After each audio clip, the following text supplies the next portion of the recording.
नमस्कार, स्वागत है आपका दैनिक राजस्थान में। चलिए देखते हैं राजस्थान की 15 फटाफट बड़ी खबरों को।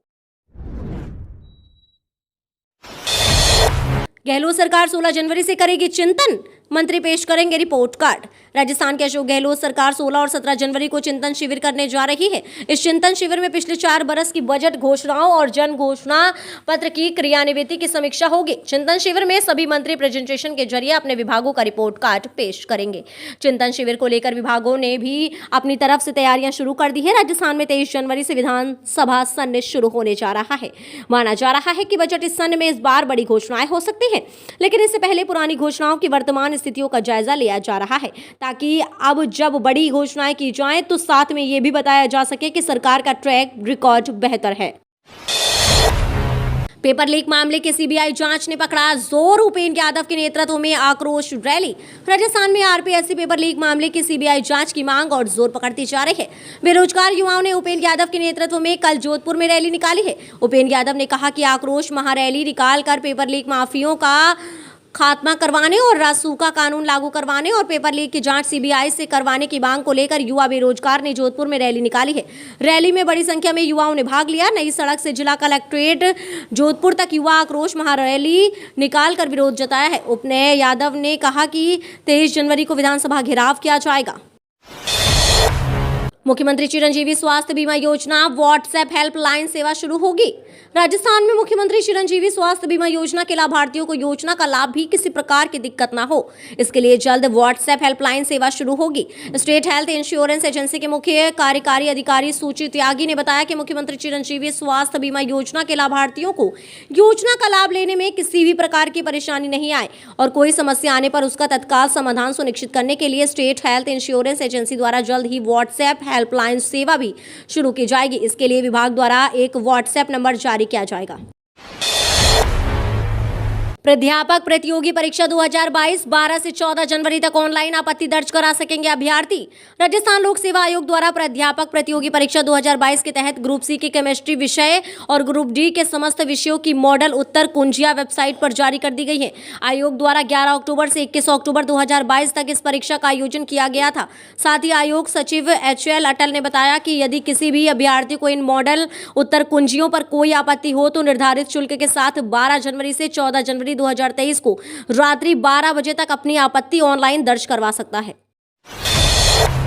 बिजली की मांग को लेकर सड़कों पर उतरे किसान। बीकानेर जिले के श्री डूंगरगढ़ नोखा के साथ कोलायत, लूण, करड़, सर और बीकानेर का एक बड़ा किसान वर्ग नलकूप खेती पर आधारित है।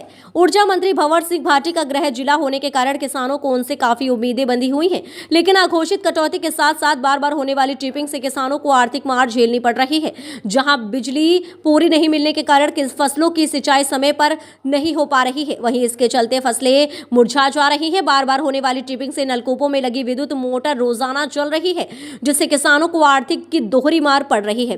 किसानों ने अपनी समस्या को लेकर कई बार जनप्रतिनिधि व अधिकारियों से वार्ता की, लेकिन मांगे पूरी नहीं होने के कारण अब किसान मजबूरन सड़कों पर उतर गए हैं। अशोक गहलोत की मौजूदगी में ओम बिरला से बोले सीपी जोशी, हमारी दुर्भाग्यपूर्ण स्थिति है। जयपुर में देश भर के पीठासीन अधिकारियों का सम्मेलन शुरू हुआ है। विधानसभा में आयोजित हो रहे इस सम्मेलन में लोकसभा स्पीकर ओम बिरला, उपराष्ट्रपति जगदीप धनखड़ और देश भर के विधानमंडल के अध्यक्ष शामिल हुए हैं। राजस्थान में हो रहे इस कार्यक्रम में मुख्यमंत्री अशोक गहलोत और नेता प्रतिपक्ष गुलाब चंद्र कटारिया भी शामिल हुए। राजस्थान विधानसभा के अध्यक्ष सीपी जोशी ने स्वागत भाषण दिया।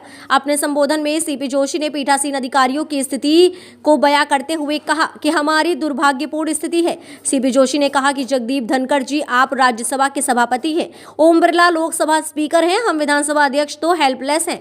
ना हम विधानसभा सत्र बुला सकते हैं, ना सत्र चला सकते हैं। सत्र बुलाने का अधिकार राज्य सरकार और राज्यपाल का होता है। तो नहीं लटकेगी सतीश पुनिया पर तलवार, टीम नड्डा को एक्सटेंशन मिलने की ये उम्मीद। भाजपा की राष्ट्रीय कार्य समिति की बैठक 16 से 17 जनवरी को नई दिल्ली में होगी। कार्य समिति में लोकसभा चुनाव में 350 से ज्यादा सीटें जीतने के साथ ही वर्ष 2023 में विधानसभा चुनावों वाले राज्यों को लेकर भी रणनीति बनाई जाएगी। राष्ट्रीय कार्य समिति में पीएम नरेंद्र मोदी, गृह मंत्री अमित शाह सहित बीजेपी के तमाम आला नेता शामिल होंगे। कार्य समिति में पार्टी के राष्ट्रीय अध्यक्ष जेपी नड्डा को भी विस्तार मिल सकता है। भाजपा राष्ट्रीय अध्यक्ष जेपी नड्डा की अध्यक्षता में राष्ट्रीय कार्य समिति की बैठक होगी। बैठक में प्रधानमंत्री नरेंद्र मोदी, राष्ट्रीय संगठन महामंत्री BL संतोष, गृह मंत्री अमित शाह, रक्षा मंत्री राजनाथ सिंह सहित प्रमुख नेताओं के संबोधन होंगे। कार्य समिति में लोकसभा चुनाव 2024 में सत्ता में वापसी को लेकर रणनीति पर व्यापक मंथन होगा। रोडवेज यात्रियों की बढ़ सकती है मुश्किलें, रोडवेज कर्मी फिर करेंगे चक्का जाम। राजस्थान में रोडवेज में सफर करने वाले यात्रियों को आने वाले समय में फिर से मुसीबतों का सामना करना पड़ सकता है। रोडवेज कर्मियों के सामने फिर से सैलरी का संकट हो गया है। सरकार ने तय समय में अपना वादा पूरा नहीं किया है, लिहाजा रोडवेज कर्मचारी एक बार फिर से आंदोलन की राह पर जा सकते हैं।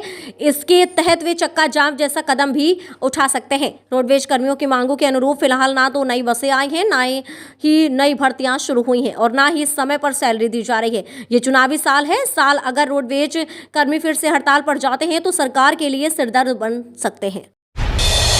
IIIT NIT में टॉप 20 परसेंटाइल वाले स्टूडेंट भी शामिल।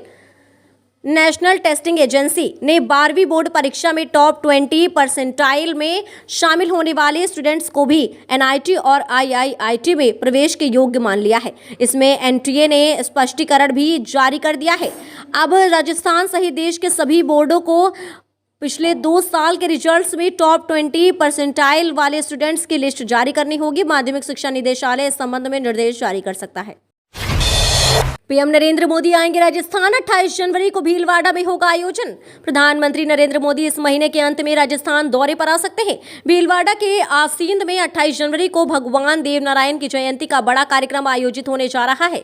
इसमें पीएम नरेंद्र मोदी के आने का कार्यक्रम बन रहा है। पीएम मोदी आसींद में गुर्जरों के आराध्य देव भगवान देवनारायण की जयंती पर आयोजित कार्यक्रम में शिरकत कर सकते हैं। बताया जा रहा है कि भगवान देवनारायण के जन्म स्थान मालेसरी से जुड़े संतों ने पीएम मोदी को जयंती समारोह में शिरकत करने का निमंत्रण दिया है। पीएम मोदी के प्रस्तावित दौरे की चर्चा मात्र से ही सूबे में राजनीति गरमाने लगी है। इसके चलते अभी से इस कार्यक्रम को राजनीतिक चश्मे से देखा जाने लगा है। राजस्थान में इस साल के अंत में विधानसभा चुनाव होने जा रहे हैं। बीजेपी जन आक्रोश यात्रा और सभाएं कर सत्ता में वापसी के लिए माहौल बनाने में जुट गई है। इस बीच पीएम मोदी के राजस्थान दौरे पर आने की चर्चाओं से बीजेपी कार्यकर्ता उत्साहित हो गए हैं। जयपुर में हर महीने 100 भिखारियों को मिलेगा रोजगार। जिला प्रशासन की ओर से अब हर महीने जयपुर में 100 भिखारियों को रोजगार मुहैया कराया जाएगा। जिला कलेक्टर प्रकाश राज पुरोहित ने इसके लिए निर्देश जारी किए हैं। एडीएम दक्षिण मोहम्मद अबू बकर ने कहा कि भिक्षावृत्ति मुक्त अभियान के तहत जयपुर जिले में कुल 390 भिखारियों रेस्क्यू किया गया है। अभियान के अगले चरण में जिला प्रशासन रेस्क्यू किए गए हैं। भिखारियों को कौशल प्रशिक्षण के बाद गौशालाओं, मंदिर प्रबंधन समिति तथा अन्य कार्यस्थलों पर नियमित रोजगार मुहैया करवाया जा रहा है। अभी तक रेस्क्यू किए गए 22 भिखारियों को रोजगार उपलब्ध करवाया गया है। बुजुर्गों के लिए आई बड़ी खुशखबरी, 3000 रुपए प्रति माह बढ़ेगी पेंशन। बुजुर्गों के लिए बड़ी खुशखबरी है। देश का बजट आने में कुछ ही दिन बचे हैं और इस बार सरकार बुजुर्गों को बड़ी खुशखबरी देने जा रही है। केंद्र सरकार गरीबों, महिलाओं, किसानों और बुजुर्ग समेत सभी वर्गों के लिए कुछ न कुछ राहत देने की तैयारी करती है। इस बार उम्मीद की जा रही है कि बुजुर्ग आबादी की पेंशन में इजाफा हो सकता है। इसके साथ ही इन लोगों को इनकम टैक्स में छूट का फायदा भी मिल सकता है। बिना पैन कार्ड के आप नहीं कर सकते ये काम। अगर आपके पास पैन कार्ड नहीं है तो आपको कई परेशानियों का सामना करना पड़ सकता है, क्योंकि कई काम ऐसे होते हैं जो बिना पैन कार्ड के नहीं किए जा सकते हैं। क्योंकि पैन कार्ड लोगों के जीवन का एक महत्वपूर्ण दस्तावेज है और इसका उपयोग वित्तीय लेन देन के साथ ही कई काम के लिए किया जाता है। बैंक में अकाउंट खुलवाने से लेकर कोई बड़ा अमाउंट निकालने पर पैन कार्ड की आवश्यकता पड़ती है। साथ ही ITR फाइल और TDS क्लेम करने के लिए भी इस्तेमाल किया जाता है। इसके अलावा आप इसका सहयोग पहचान पत्र के तौर पर भी कर सकते हैं। पैन कार्ड की मदद से आप अपना सिविल स्कोर चेक कर सकते हैं। सिविल स्कोर से आपको इस बात की जानकारी हो जाती है कि आपको लोन मिल पाएगा या नहीं। अगर आपके पास पैन कार्ड है तो आप आसानी से इसका पता लगा सकते हैं। वंदे भारत एक्सप्रेस में पत्थरबाजी पर लगेगी लगाम, रेलवे ने बनाया action plan. Vande Bharat express में लगातार आ रही पत्थरबाजी की घटनाओं पर लगाम लगाने के लिए रेलवे ने एक नए एक्शन प्लान पर काम करना शुरू कर दिया है। आए दिन वंदे भारत एक्सप्रेस पर हो रही पत्थरबाजी की घटनाओं को रोकने के लिए भारतीय रेलवे ने नया प्लान तैयार किया है। रेलवे अब इन ट्रेनों के रूट पर पड़ने वाले गांवों के लोगों को जागरूक करने का काम भी करेगी।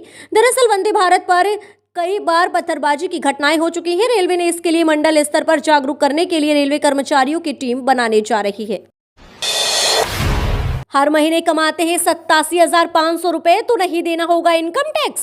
इनकम टैक्स भरने वालों के लिए बड़ी खुशखबरी है। अगर आप भी टैक्स भरते हैं तो अब आपको मोटा फायदा होने वाला है। बता दें कि अगर आपकी सैलरी 10.5 लाख रुपए है तो आप इस सैलरी पर भी 100% टैक्स बचा सकते हैं। जी हाँ, आपको इतनी इनकम पर भी कोई टैक्स नहीं भरना होगा। बता दें कि इस समय आपकी 2.5 लाख रुपए तक की इनकम टैक्स फ्री है, लेकिन इन सब के बाद भी आपको 10.5 लाख तक की सैलरी पर भी एक भी टैक्स नहीं देना होगा।